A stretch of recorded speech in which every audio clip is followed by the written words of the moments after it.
I am Amy Vetter, and welcome to the Breaking Beliefs podcast. This valuable time is for you to pause in your day and go on your own self-journey. Discover the beliefs that are holding you back from living your best life at work and at home. Learn from the guests on this show as they share their inspirational stories on how they found ways to break internal beliefs that were no longer serving them. Because if you believe you can, you will. And our podcast begins now.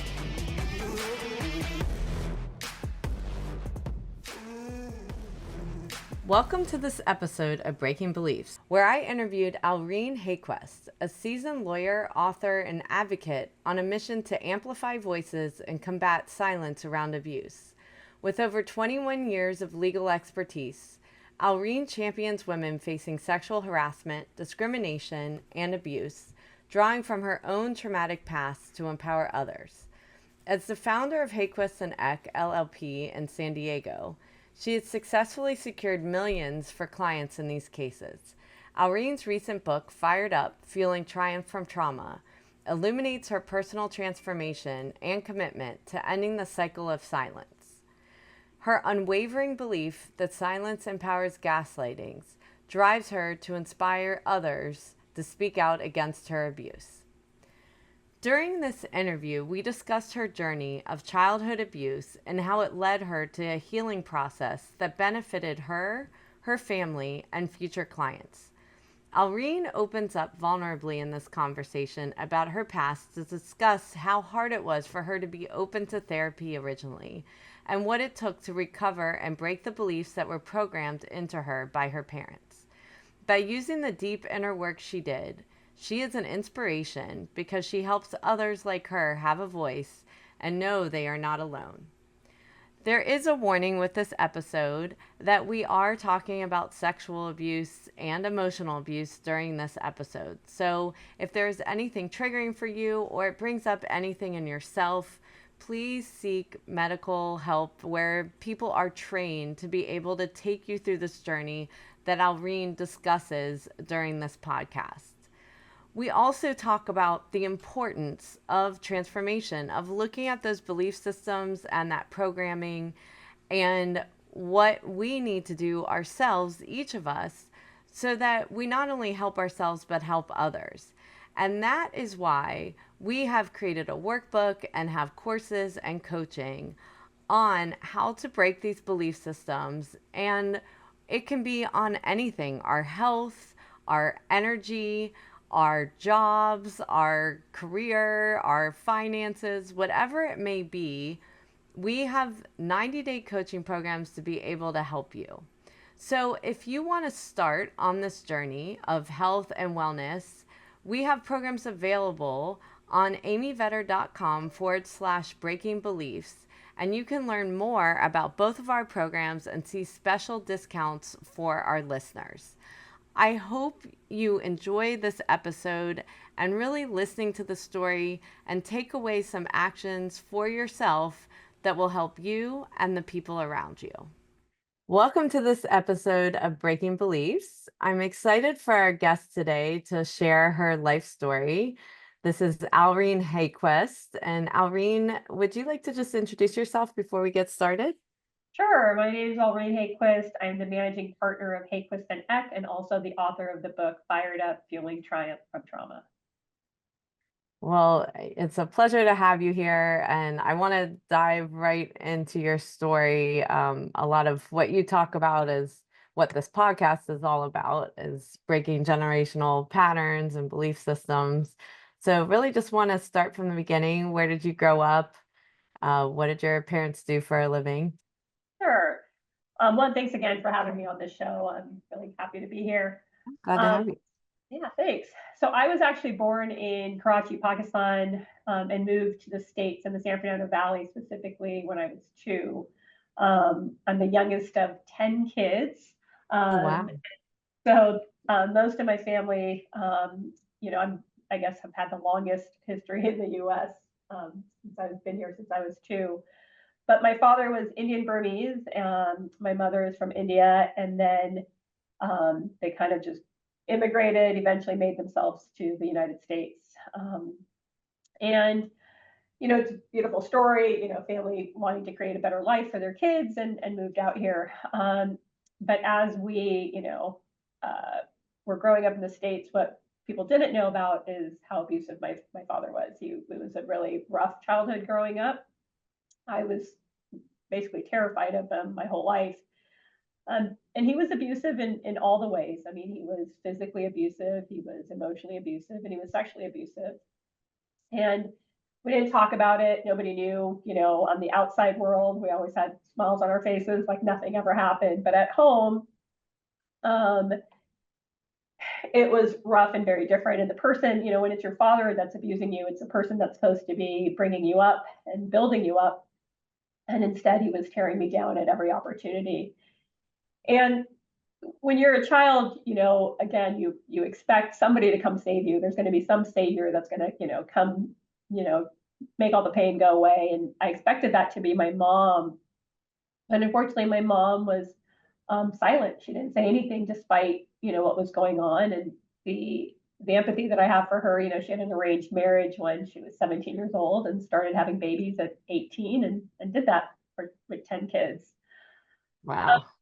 So the home life was tough, but the way I got out and what really saved my life was going to college. And college wasn't something um, that anybody else had done. I was the first to go to college, so it wasn't like I had this, somebody to look up to and be like, okay, what do I need to do? What are the steps? But I learned that my parents would allow me to do it. They wanted me to do it because it, almost was like status. It was something like, oh, Mhm. that's how we've made it in America. My daughter went to college. And I learned that if I go to college, I could move out of my house. So I kind of put a lot of focus and energy into that. School already came easy to me. I did well in school. And so I really focused my attention on getting out and going to college. And so after high school, I moved to San Diego and started college and went off to law school. And now I run my own law firm and I represent women who have been sexually assaulted or abused in some way. So just really flipped the script in my life. Yeah, it's an amazing story, and I'd like to go backwards a little bit and really kind of get into who your parents were. So, just starting from the beginning, why did they want to leave where they were from? Where was it just for a better life, or did they have any trauma in their life, or what happened Sure, with? sure. So my dad was one of, I think, 12 kids. Some had already passed when he was growing up, but he grew up in Burma, which is now known as Myanmar. And when he grew up, it was under English rule and it became communist. So my family fled. They had 7 kids there and they fled when it became a communist country. And when you flee a country, you leave literally everything behind. So they had no possessions, no money. And they went to India, which is where my mom was from, and she had family there.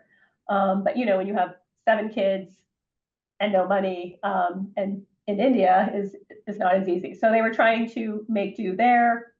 It wasn't working out, and they moved over to Pakistan because they heard there would be some more opportunity to make some money. And so that's how they had 3 more kids in Pakistan, and they spent probably about 10 years there. And my sister, my oldest sister, had an arranged marriage with somebody that was from the States. And so that's how we ended up here. Mm.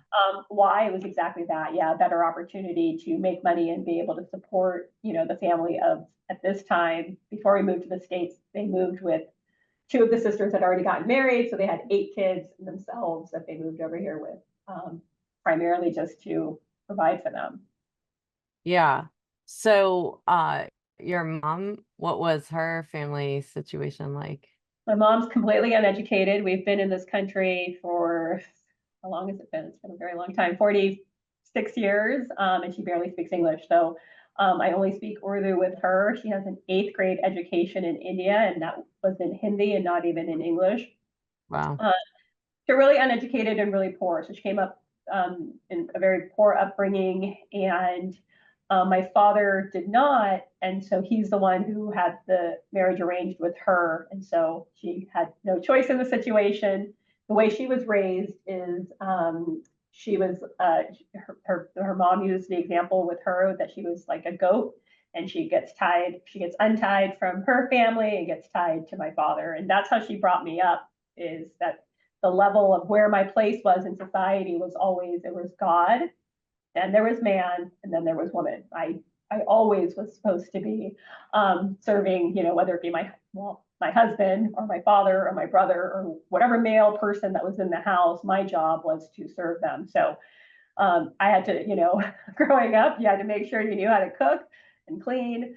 And even despite when I was in law school, and even till this day, and I always find it really funny, she asked, what I'm cooking for my husband, what's he gonna eat?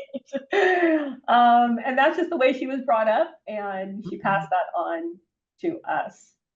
Yeah. So did she, well, first off, how did your father even, how did they even connect to arrange the marriage? So they were in the same religion, and so the way Okay. it kind of works with arranged marriages is there's somebody that knows, like a family has women, to marry off of, marrying age, and there's a man that's looking for a wife, and so one person connects the other person. My father did not know my mom's family at the time, but he was looking for a wife. Um, Hmm. that's how they were connected. And my mom's family had her and another sister that was ready of marrying age. Wow. So how did your mom ever speak and say she wasn't happy, or was there, or was sh is this what she saw as her fulfillment in life, doing what she I don't think she ever had this, like, she wasn't brought up to think about how she was going to be fulfilled in her life. Like, she more Mhm. looked at it as her role, and her role was to serve her husband, and her husband wanted a number of kids, and so therefore she had to have a number of kids.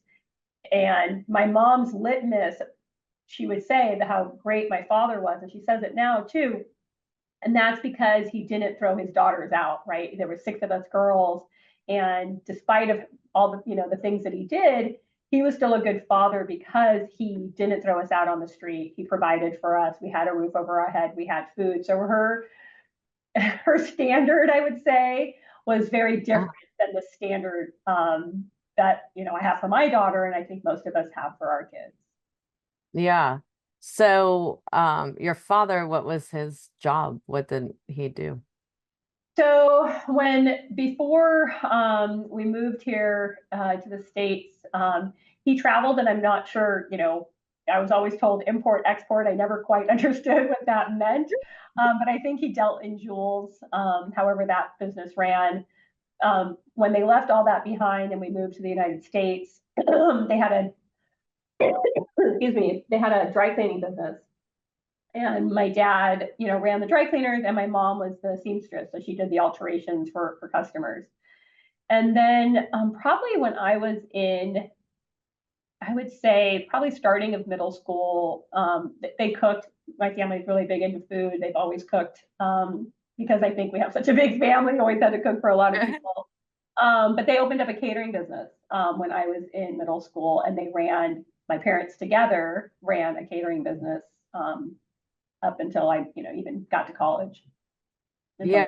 Yeah. So, uh, with these messages from your mom, because I, think belief systems are like she's referencing her belief systems from her family of the goat, right? Like uh, same thing.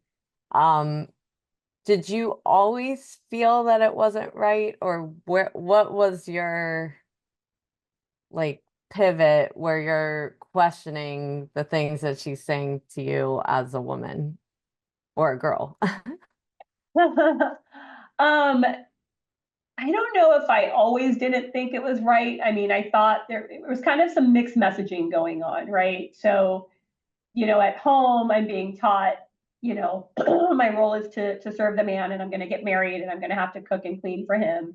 But then when you're in school, those aren't the messages that you are being taught. In school, the girls are getting an education, and they're going to go out and go to college and have a job and work. And so there was just like this mixed message. And so for me, I just thought I was going to do both. And what I saw in my sisters, and I think they're not alone. I see this in a lot of women where they're not only working, but they're also taking care of everything in the house, right? They have Mm-hmm. these dual roles. And so I think I just went on to think that that's kind of what the role was of a more modern woman, was not only does she serve the man, but she also, has a career or does her job as well, right? Mm-hmm. But her first priority in life, the way at home that I was taught was to be of service. So, is there any woman or girl that you can picture that gave you a different vision than or a character or anything that comes to mind that really you might You have know, modeled or thought about? my sister really, I think, so my sister right above me, the way the sexual abuse stopped in my household, or with me, was because my sister finally said something. And so, she was really my role model when I was young. She's 7 years older.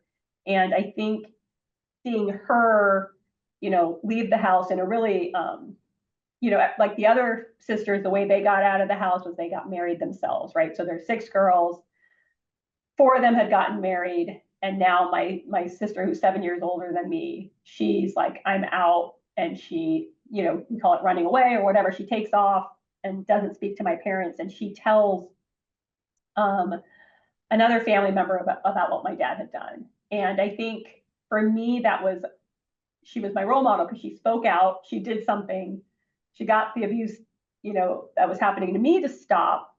And she didn't then just go out and um, accept, I guess, what my mom had said, which is, we got to always obey my dad, and he can do no Hmm. wrong, essentially. Yeah.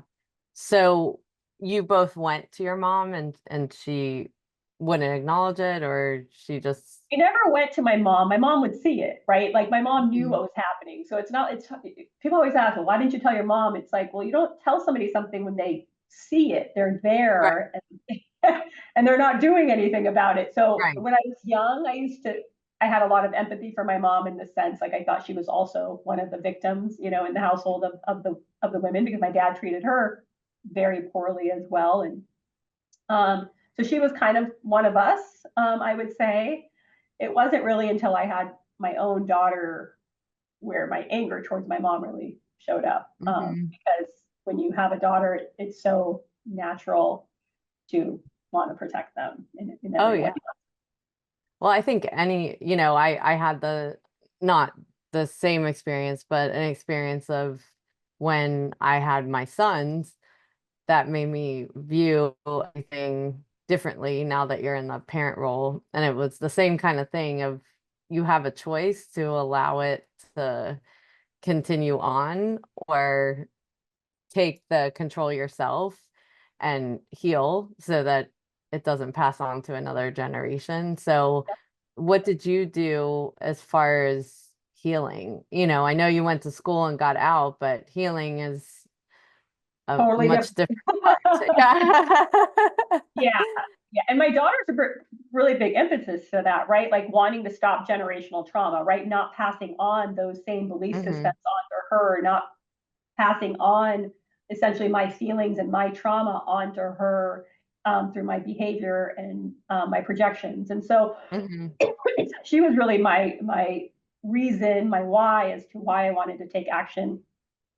When I had moved away from home and went to college, I felt like high, like I felt so amazing about life and myself and who I was. And so at that time, I really believed I had been healed, right? I had left Hmm. the abuse.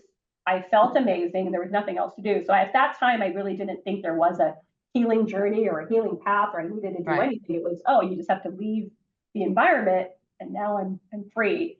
And I learned that wasn't true. That's false. That was false. and really a lot of there was still a lot of anger, right? There's a lot built up resentment and anger that you have inside you because you never, let it out when the abuse was going on. And that showed up in my marriage and in my relationships where I just got angry a lot and would just go off on people. And the person that got the brunt of it was really my husband. Um, and then when my daughter was born, her everybody talked about this um, of this feeling you were supposed to have when you gave birth, right? Like Hmm. overwhelming amount of joy, and not that I didn't have joy that she was born, but I almost felt like numb. And then I just felt like uncomfortable being around her Hmm.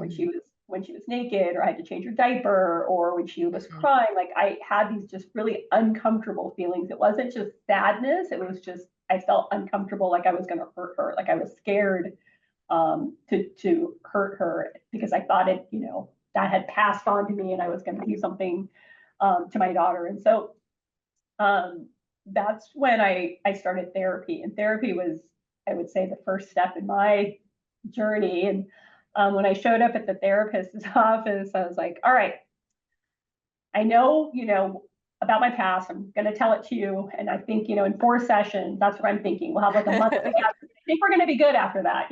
I'm very open. I can tell you everything, and then you're going to fix it, and I'm going to be on my way. And I really believe that. And he laughed just like you just did, and I can laugh about it now. But that's what I expected to do. Like, okay, I'm going to go to therapy. It's going to just fix everything, and I'll feel the same way I did when I left my house and moved away for college. And obviously, that's not the case. Continue to see my therapist up until now. Yes. He's still a big part, and primarily just to more process things, right? Like, just because my daughter is now 12 and no longer a baby or whatnot, but as she develops and she grows, new things come up Hmm. for me to navigate, especially when, the way that, the parenting I received or the household I grew up with, I don't really have like lessons from that to take, right? Of how to handle various situations because I didn't have that growing up. And so for me, the therapy is really a part of being able to process, what I'm going through at different times in life. And then also to help kind of navigate, how to deal with the developmental phases of childhood that I didn't receive. So, how did you go to therapy in the first place? Like, how did you convince yourself to do that?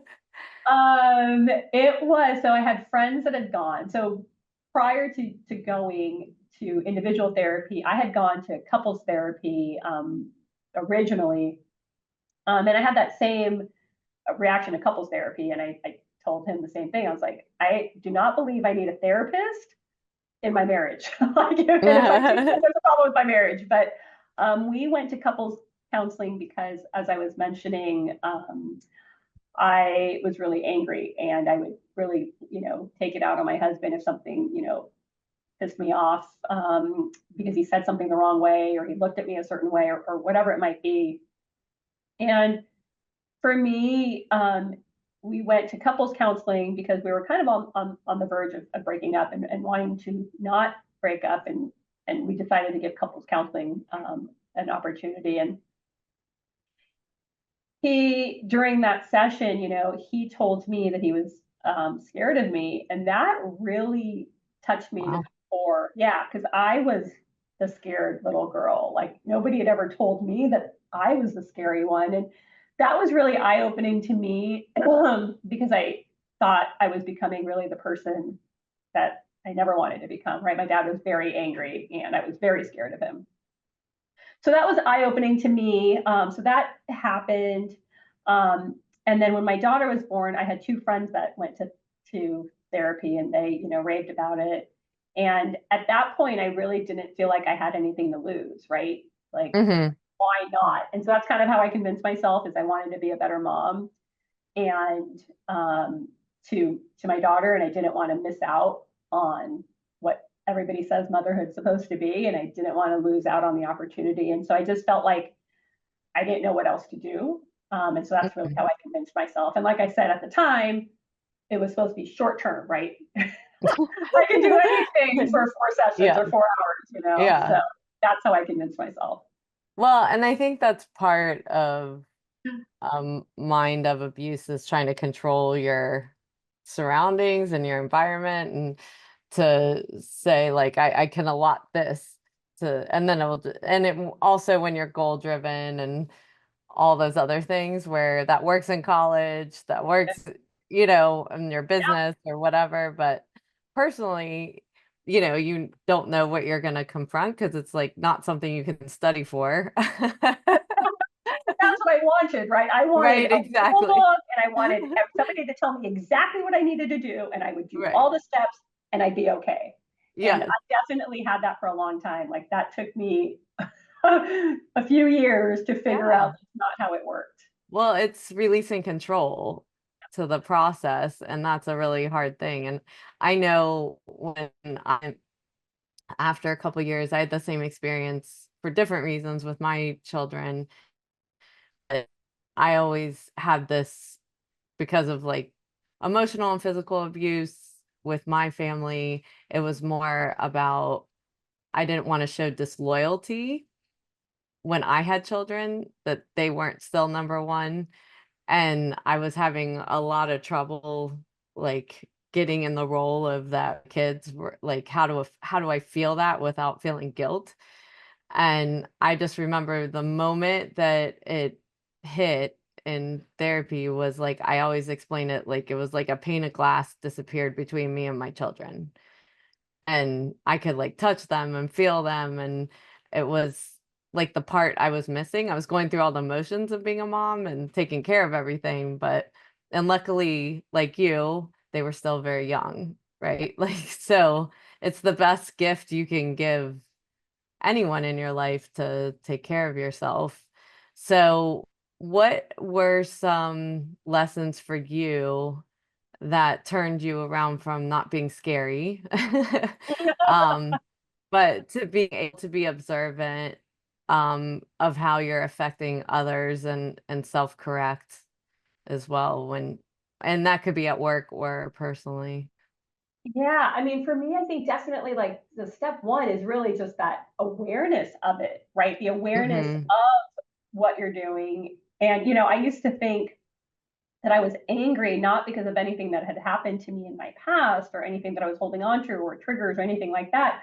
I really believed that I was pissed off because the other person pissed me off, right? It was something somebody else Right. did and it was all their fault. And if they just stopped doing what they were doing or being stupid or saying what they said, then I wouldn't be pissed and it would be fine, right? So I think just having the awareness of that it wasn't them and it was Mhm.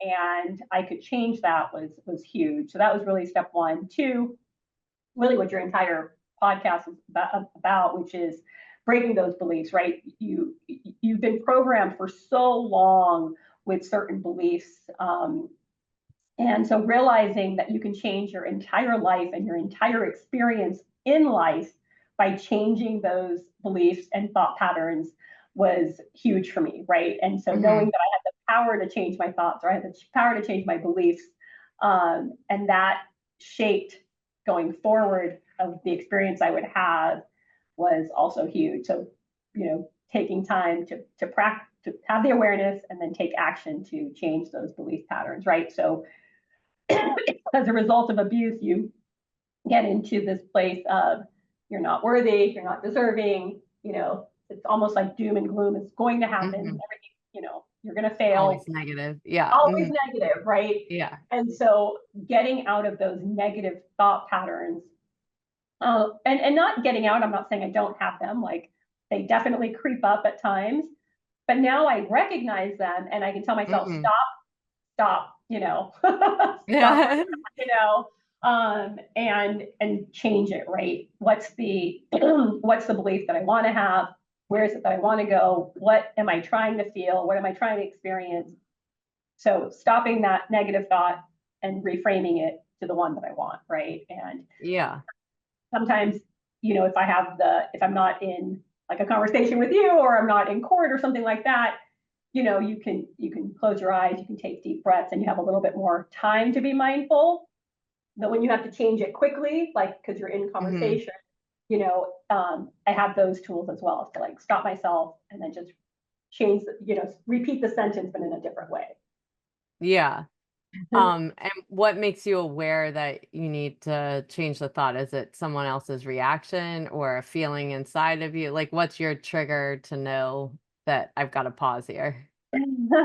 I can feel it now in my body, right? And so I'm a lot Hmm. more aware of the feelings in my body than I was before. And so yeah, so I kind of, it feels like, like either some heat, literal like physical heat, Hmm.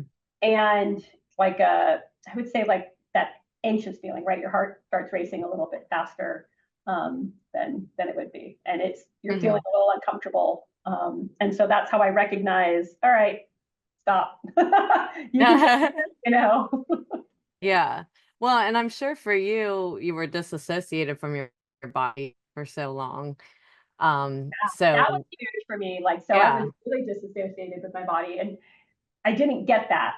Like, it again, same things. I feel like things took me a really long time, and that's what's amazing. It's like once you are on this path, the messages have always been there the whole time, and you keep getting the same messages. People are really telling you the same thing, but you're either not You're able to hear ready to it. hear Yeah, it. you're not ready Uh-huh. to hear it, and so for me, I had, there is, again, due to trauma, you also have a lot of physical symptoms. And I had a lot of physical symptoms as a result of the trauma. And I had suffer from ulcers. And so while I'm bleeding and I'm at my doctor, the GI doctor, and I'm, complaining about and she just, that's all she kept telling me. She's like, well, you need to feel, and she had no idea what my past was, but she kept saying, you really need to feel those emotions that you're having. And I just could not understand what she was saying. And it was just really frustrating. And that's what she said. She's like, you're so disassociated with it. You don't even know what that means. It's like primal, like putting your feet in the grass. That's a feeling. And so finally I did inner child work, and that's kind of what got me out of the disassociation, where I was finally able to like feel and what that meant, and like, got it. Okay. Hmm. And so now I have a much more awareness of, yeah, my feelings and how my body's physically feeling. So do you do any mindfulness practices yourself on an ongoing basis? I do meditation. I Hmm. started with Joe Dispenza's meditations Hmm. when I was trying to change, my thought patterns and my beliefs.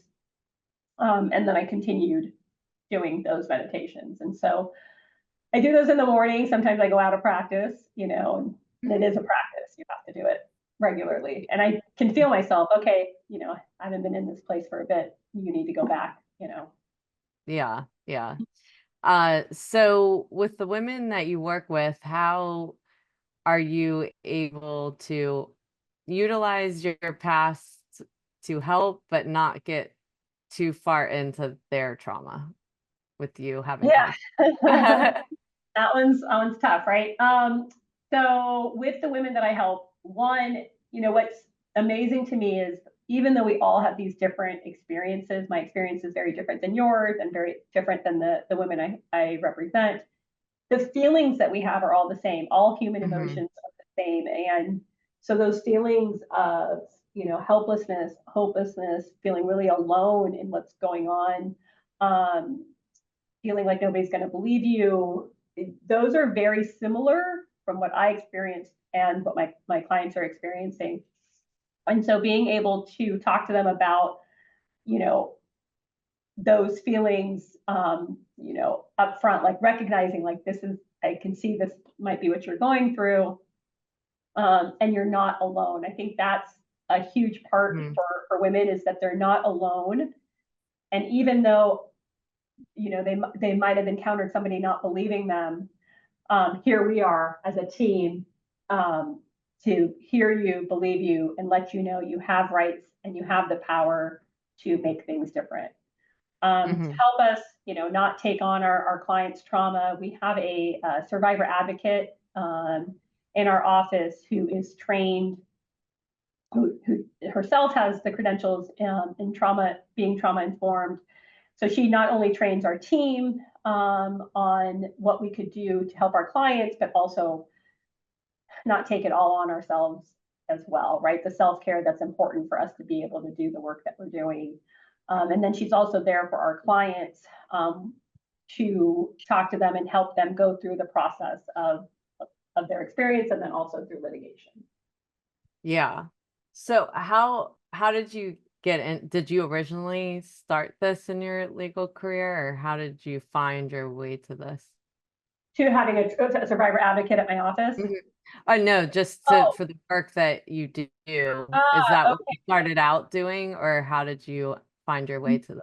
Sure. So no, when I first got out of law school, I did. I've always represented the people, so I knew I Mm, was never going to represent big business or corporation. So I always represented the people, and I represented them, for corporate fraud and corporate mhm, misdoing. And so when I started my own firm, I wanted to help women, and that's how I became a women's rights attorney. And I think my personal experience really puts me in a unique place, to help women, navigate this area of the law. mhm. So that's Yeah. how I got into it. It wasn't the first thing I did out of law school, but it was, shortly after, and I've been doing it for 20 plus years now. So Wow. That's yeah, amazing. yeah. What What a I just noticed is like what I was talking about earlier, like the triggers. I've learned to use my triggers in the courtroom, right? It makes me a very Mhm. passionate lawyer, but I've learned to control my triggers so that it comes across effectively and not just like an angry woman coming at you.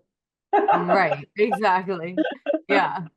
Um, so, well, that would be a good thing for anyone because I do believe women, not just because of trauma, but in a corporate environment, do struggle if they've got emotion, how they're perceived versus the men in the office. So, is there a way that you do that that maybe would help others as well, to do it in a productive way, and hone it in? So what's your process for that? So it was definitely it wasn't overnight. I had to work Yeah. at it. So kind of what I was talking about earlier, you have to catch yourself in the moment that you're doing it, right? So when I'm Mm, getting really angry, my emotions aren't that I cry or I get, really upset. My emotion that comes out when I'm triggered is I'm very angry, and I will kind of go on attack mode.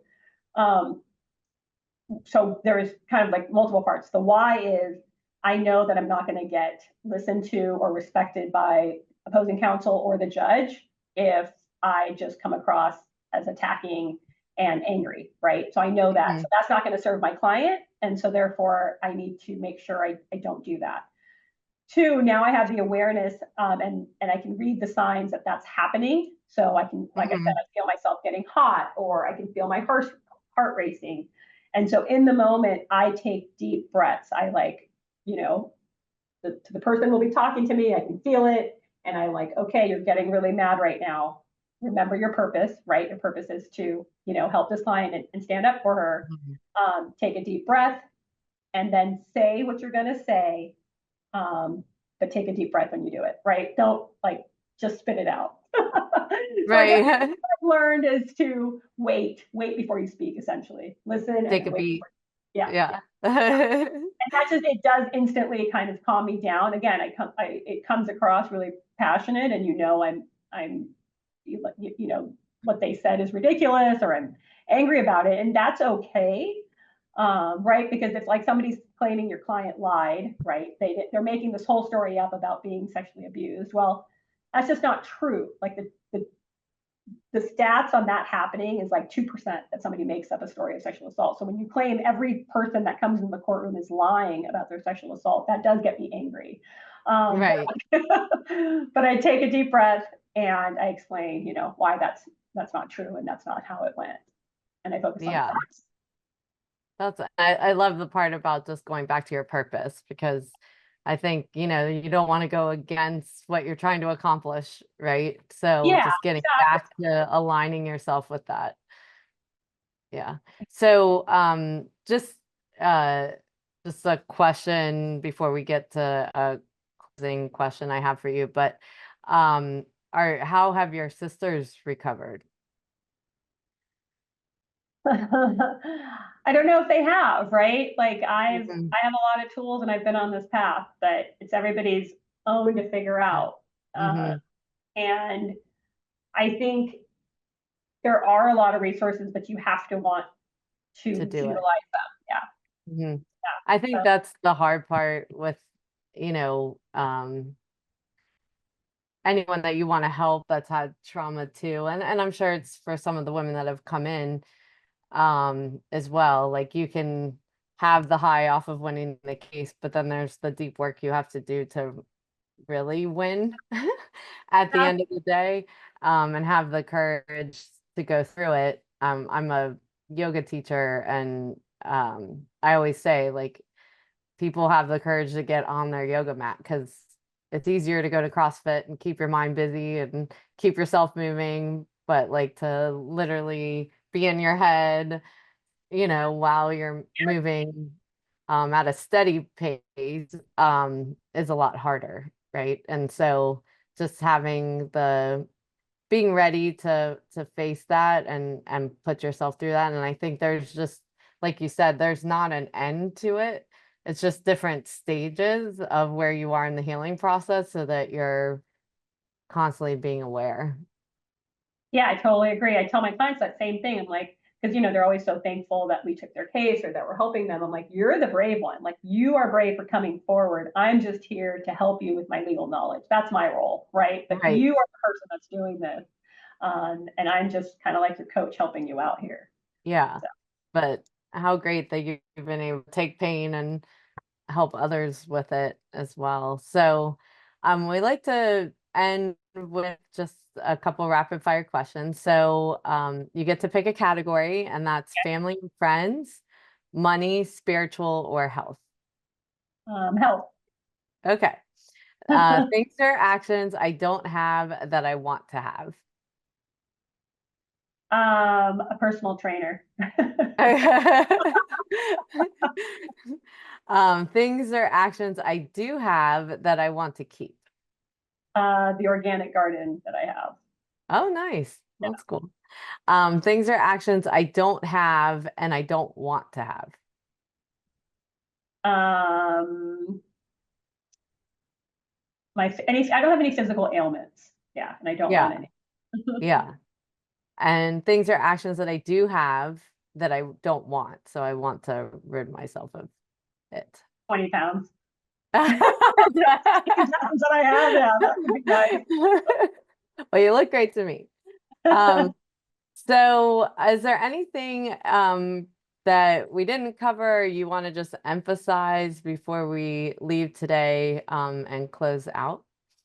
Yeah, I always tell people like there's no time like the present, but it's really you have to take one step to get yourself in there. So it's possible, but you have to take the first step and you will find people to help you, resources to help you, a community really to help you on this journey. But no time to waste. Yeah, love that. Well, thank you so much for being so open and sharing your story. And there's so many lessons in here that I know so many people will appreciate. Thank you very much. Thanks again for having me. And now for our mindful moments with this episode with Alreen and her story of triumph over all of this trauma that she experienced as a child. We talked about her upbringing, where her parents were immigrants from other countries and were part of an arranged marriage, and the belief systems that they had coming over into the United States. And like we talked about, her mom had a belief system that probably was shared over generations about that women were the goats, in quotes, that they were either tied to family or tied to their husband once they were married off.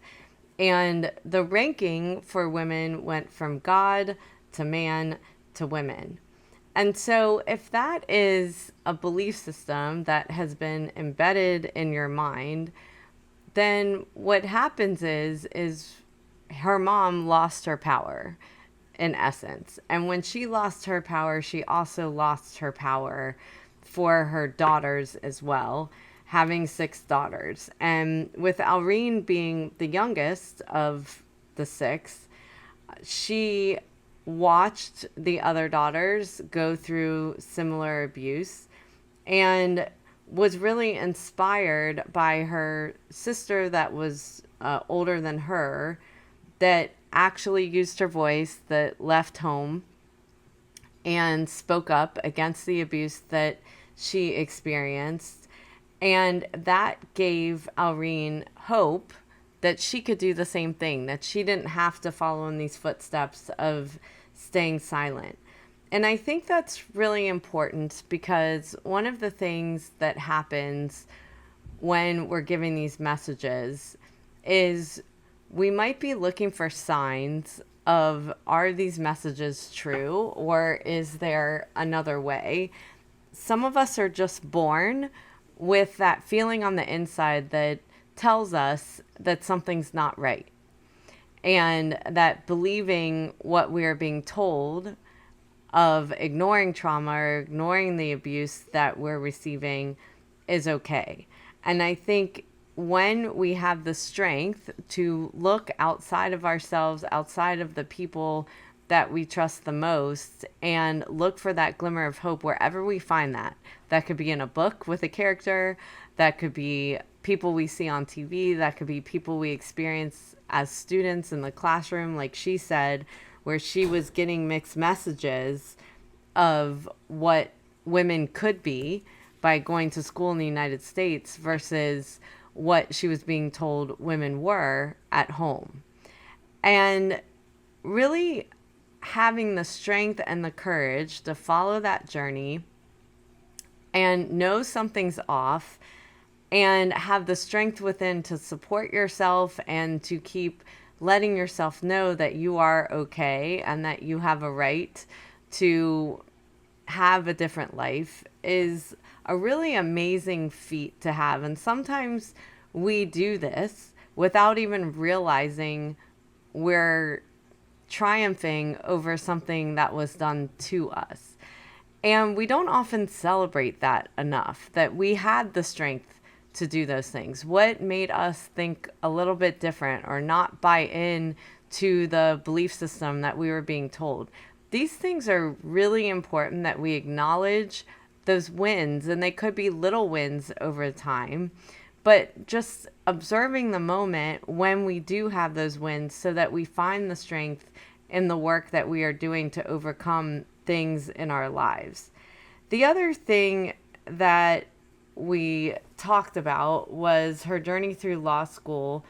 And when she moved and went through law school, she thought she healed because she felt triumphant. She felt that she had survived, that she got out of the house, that she now was accomplished as an attorney. And what we often find out is those moments of celebration can be short, because there's things we're pushing down within ourselves that we either decide to see or not see. And when we don't see them, they're showing up in ways around us, giving us signs that something is off. So we talked about those awareness areas that really helped her to see something was off, that she wasn't healed, that she had work to do. And that was when her daughter was born. And when her daughter was born, it was her first time realizing that she was uncomfortable. It wasn't the way, looking at other moms, that it looked like it felt for other moms, that it felt different for her. And she needed to understand that. But I loved her story of when she finally had the courage to go into therapy, that she went into the therapist and said, okay, we can get this done in 4 weeks. And I think everybody wants this finite way of being able to say with therapy, I will be fixed by this time. We are humans with emotions, and we have experiences that happen all of the time. And so we can fix ourselves as much as we want, and then life happens. And we've got to respond to those things when life happens. And it's up to us to consistently stay on the path of making sure that we are taking care of our mind just as much as we're taking care of our body and our health and the other things that might be more superficial that we can't see. And so having a healthy mind is very important, because when we go in and allow ourselves to be vulnerable and have the courage to open up, then it gives us more awareness of how we are affecting others, how we are affecting ourselves as well, so that we can pivot and shift. That even if we slip one day and we revert back to maybe an old way of behaving or things that we said, as long as we're aware that it's going on, we have the power to break the programming that's in our body and to actually change the thought patterns that we have. But it is a practice, and it does take work. We did not become experts in the work that we do in our jobs every day by just doing it once. We had to keep doing it every day and keep learning more and more. And as new things come out, keep learning more and grow our knowledge. And this is no different. That when we work on ourselves, it's understanding the things that actually created the programming, that created the belief systems, that create the habits that we have.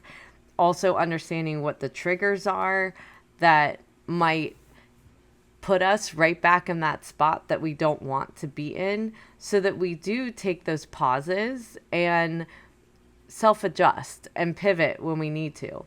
So she talked about that one of the mindfulness practices that she does is meditation, and how meditation helps center her and she can feel the difference when she doesn't do it.